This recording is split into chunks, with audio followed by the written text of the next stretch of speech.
Assalamualaikum warahmatullahi wabarakatuh. Alhamdulillahilladzi hadana lihadza wa ma kunna linahtadiya laula an hadanallah. Asyhadu an la ilaha illallah wa asyhadu anna Muhammadar Rasulullah. Rabbi israh li sidri wa yassir li amri wa ahlul 'uqdatam min lisani wa yafqahu qawli.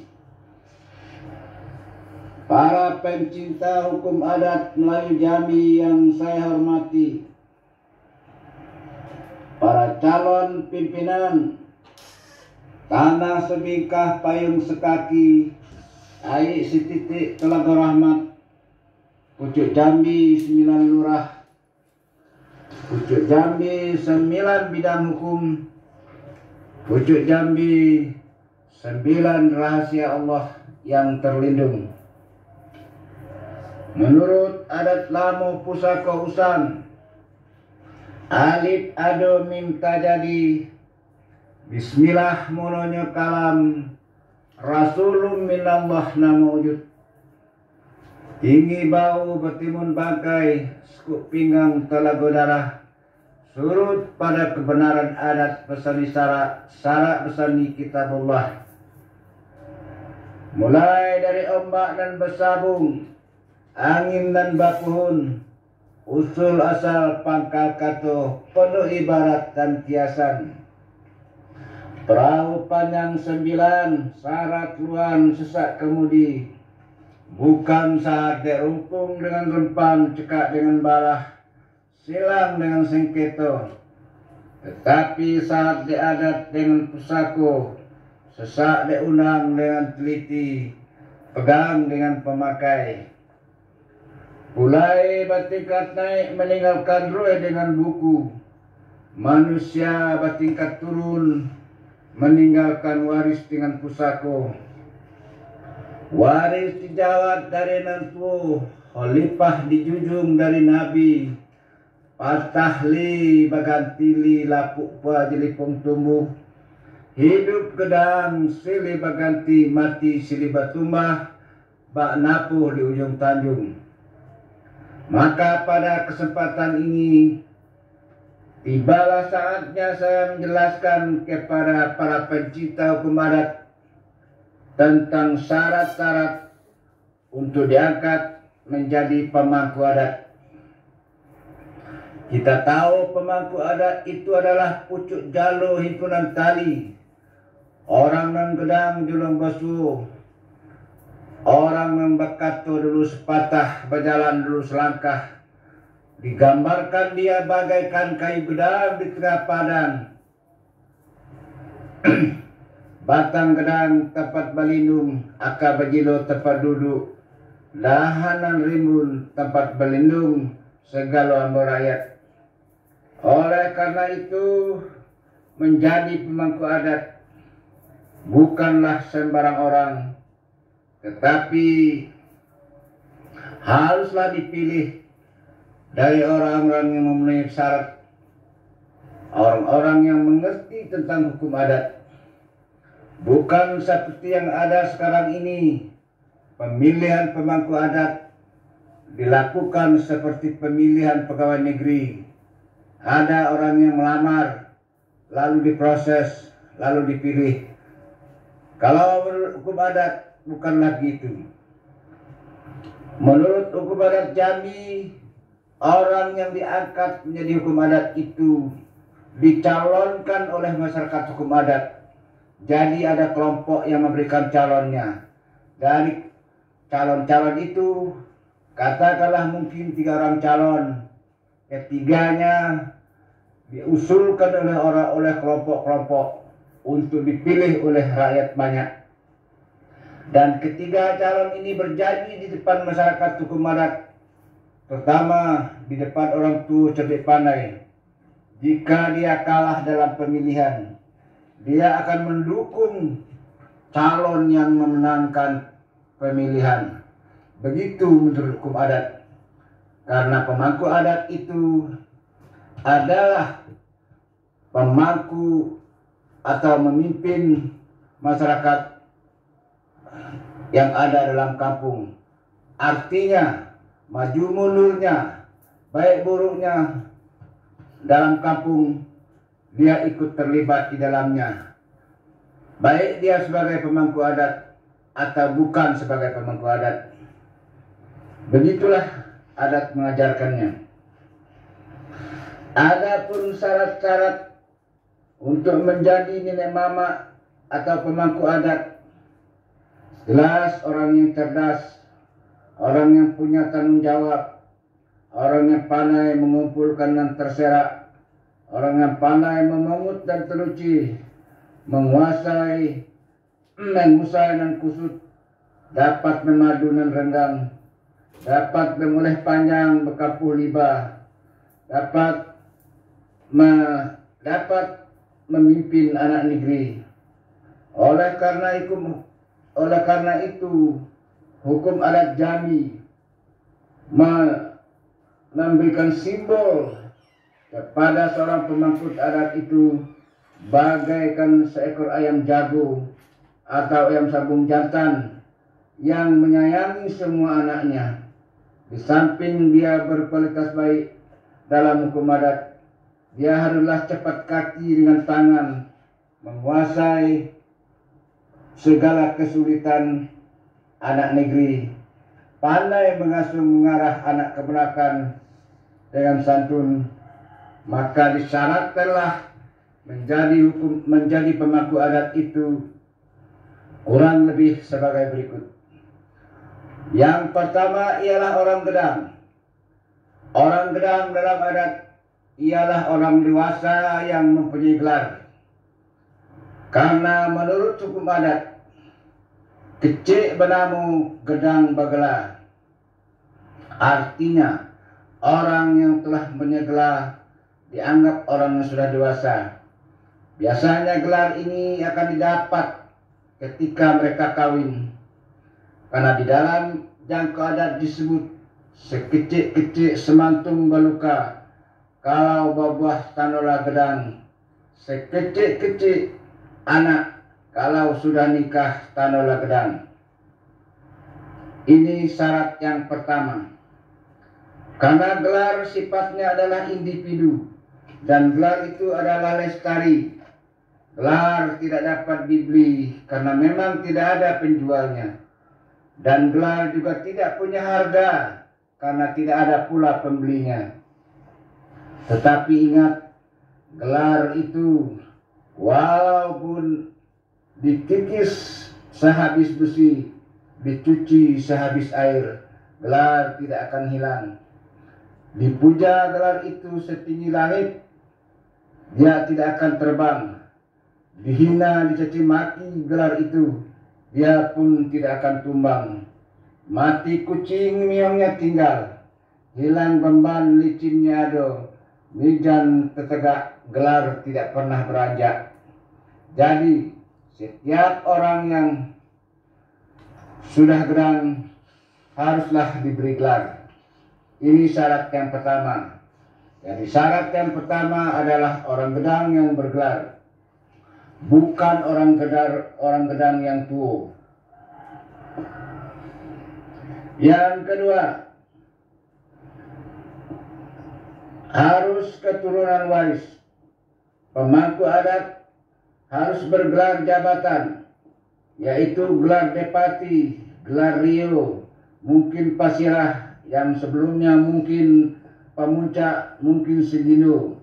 Ini biasanya harus orang yang mempunyai satu garis keturunan.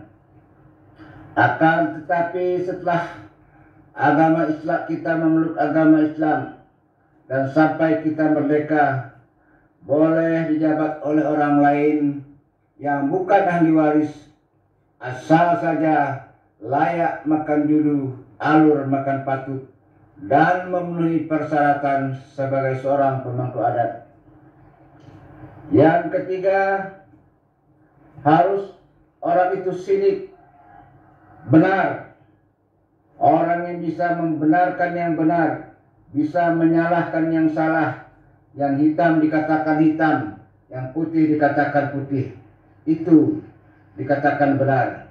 Jadi artinya orang yang benar ini orang yang selalu berbuat jujur, orang yang selalu berkata benar. Dia punya integritas dan kapabilitas sehingga kata-kata dan perbuatannya dapat menjadi anak tuo cucung tuo, jadi suri teladan, jadi cupak teladan kacang, jadi kain, jadi benang, jadi suri teladan kain. Sehingga dia bisa menjadi panutan masyarakat agar tidak hancur disebabkan pimpinan yang tidak bisa memberikan suri teladan. Itulah syarat yang ketiga, yaitu sidik. Syarat yang keempat adalah amanah. Amanah itu adalah terpercaya. Seorang pemangku adat haruslah orang yang dapat dipercayai.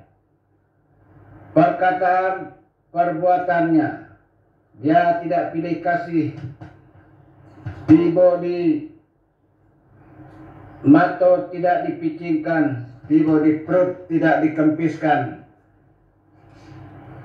tidak beranak tiri, tidak beranak kandung, jadi tidak memelau pandai dilekuk, tidak bakuak mandi bakumpai.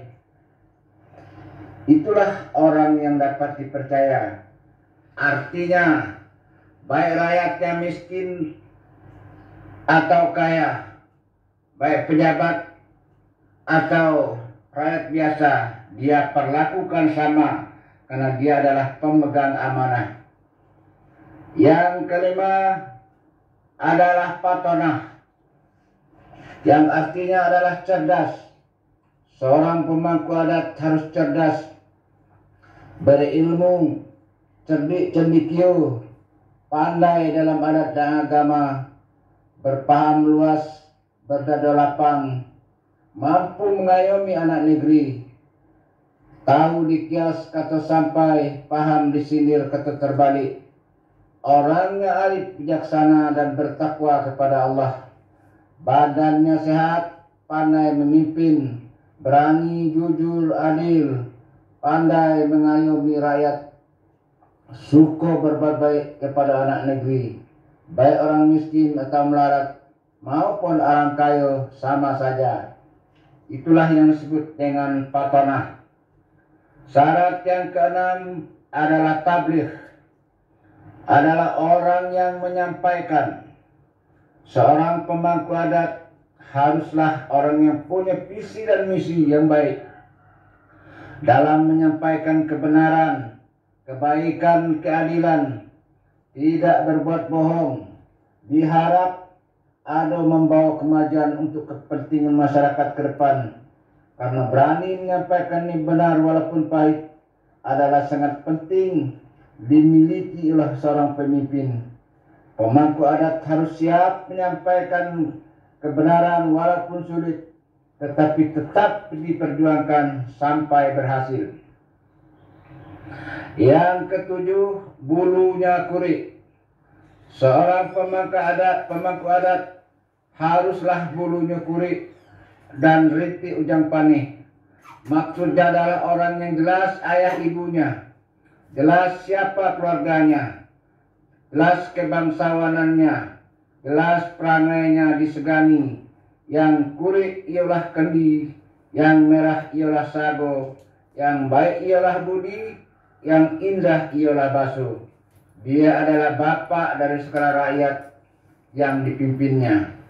Kaya atau miskin sama saja. Yang kedelapan, kukunya nyaring.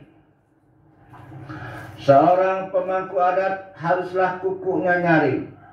Nyaring sini adalah simbol orang yang cerdas, pandai berbicara mengurus masyarakat, pandai berunding dengan siapa saja, perintahnya dapat diturutkan oleh bawahnya, ilmunya luas, karena politik kebaikan yang dimilikinya hingga dikenal orang, karena pemangku adat pandai berbicara dengan baik. Yang kesembilan, ekornya Simbai. Seorang pemangku adat haruslah ekornya Simbai. Maksudnya ialah simbol orang dewasa berakal sehat, punya pandangan jauh ke depan, diharap dapat mengurus anak negeri, bisa mengumpulkan potensi yang terserak, menjadi kekuatan membangun negeri supaya jadi baik, diuleh panjang di kampung liba agar tercipta hidup adil makmur. Itulah yang dimaksud dengan ekornya Simbai. Yang ke-10, kepaknya rampak. Pemangku adat haruslah berkepak rampak, simbol kemampuan ekonominya, diharap tidak meminta-minta kepada orang lain untuk kehidupan, tidak mau jauh betalang suluk, lapang penghidupan ekonominya, siap pelapik cabai, berbantu batuku jarang, babako cengeh, siap menerima anak keponakan dan anak negeri sebab ekonominya telah mapan. Yang ke-11, badan gepuk dado bidang. Seorang pemangku adat haruslah badan gepuk dada bidang.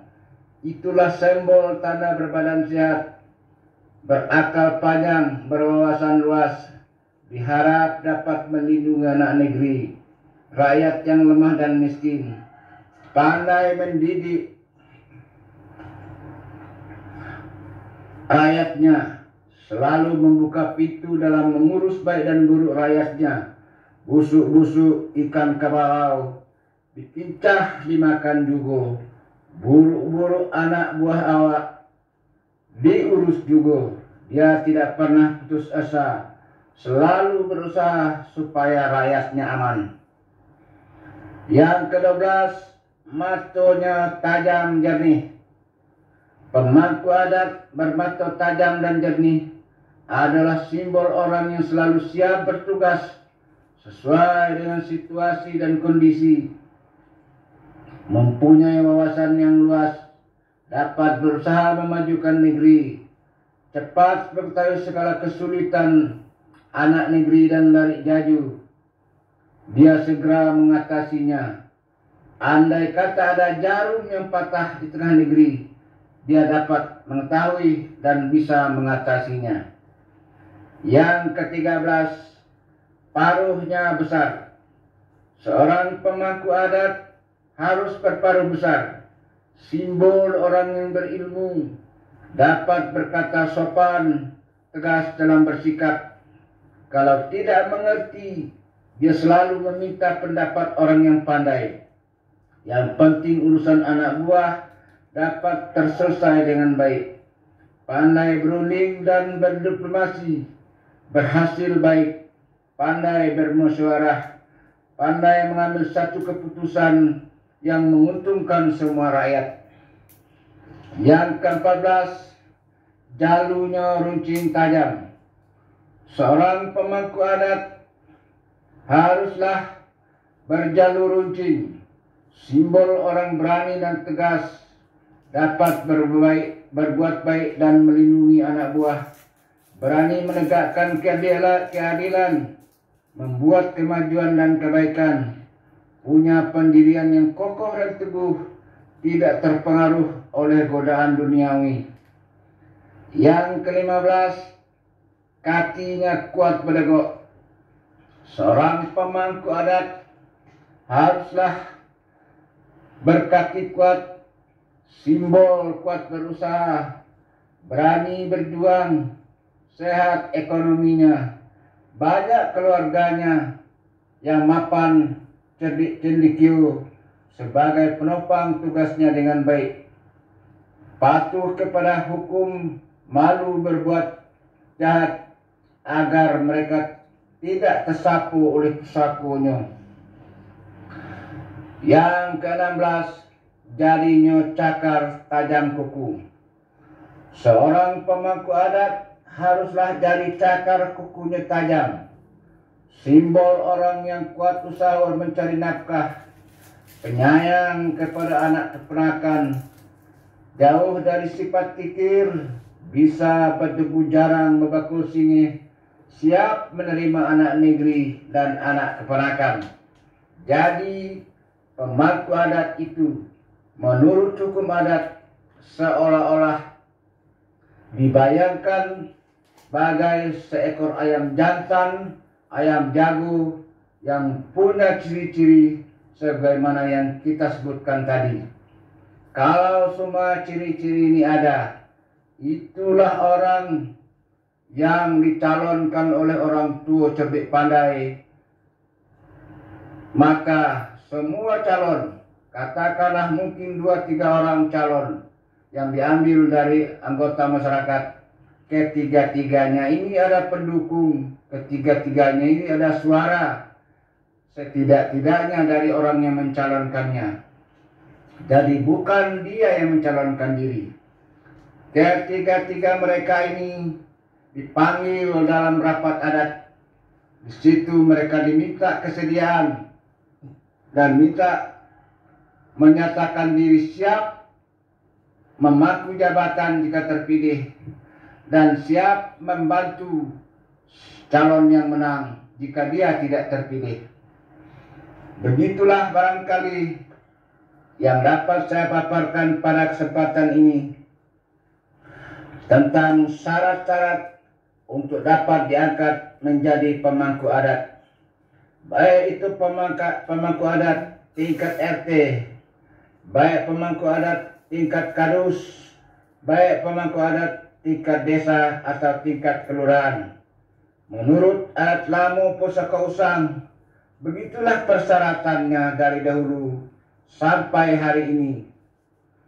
Barangkali paparan saya ini ada gunanya bagi kita masyarakat hukum adat yang ingin memajukan hukum adat melalui Jambi. Sudah saya paparkan segalonan dapet, sebaris tak lupa setitik dah hilang.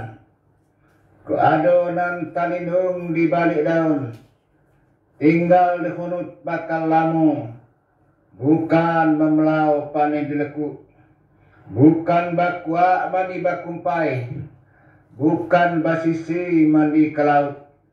Kok kurang syukur dituku, kok hapat syukur diturang, kok jarang syukur disisip, kok bungkuk syukur dilurus benar, syukur diuleh panjang di kampuh liba, alam tak kemang menyudahi. Tamat kaji kitab dilingkup, tamat gayung pedang diletak, hikayat habis sengketa sudah, sah samo balunju, batal samo dikirai. Terserah kepada ombak dan basabung, angin dan bapun. Di situ sisik banyak tulang telunggu yang tinggal untuk nan pandai. Titik air bisa batau, orang sekapal jadi temenung, dalam kelam elok berlampu. Nan setitik jadikan laut, nan sekapal jadikan gunung, alam terkemang jadi guru.